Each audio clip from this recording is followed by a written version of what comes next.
2, 2, 4. Hearing ni. Pustain ninyo basin mo gawas niyo. Joke ra bitaw. Duha ka inahan, duha ka anak. Forever love.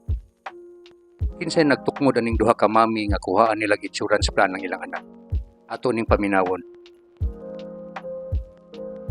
Ko ana nga educational and investment plan nga imong gi-offer sa madisiplina ko o mapugos ko pag-save o set aside sa kwarta nako unya ang naka nindot para pagyud sa ako ang anak o para sa ako ang puhon o healthy ko kaysa maadtora akong kwarta sa mga perishable nga butang like bags or shoes or uban pa nga mahanaw ra pait.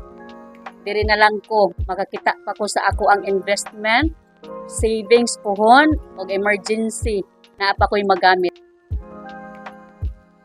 I've observed manggon nga ang kwarta dungog kaayo dali ra magasto. Unya kung anak usara. What if simba ko na ay mahitabo nako like ma-disable due to accident, luoy kay akong anak. Kaning educational investment sa pro-life nindot kaayo. Gawas mo secure na ko akong anak og healthy ra ko after 15 years na ako'y makuha or ma-withdraw sa akong insurance plan. So, na ako'y makita sa akong hard-earned money karon. Klaro kayong gisulti sa duha ka mga mami. 2, 2, 4. Duha ka common. One is, ang gugma nila sa ilang duha ka anak. Ang ikaduha, ang gugma pod nila sa ilang self. Na kung simbako na mahitabo nila na sila mabilin para silang anak.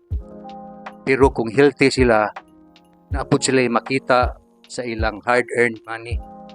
Kaysa mahurot ra nila o palit og mga perishable items or mawaldas ra nila ilang kwarta.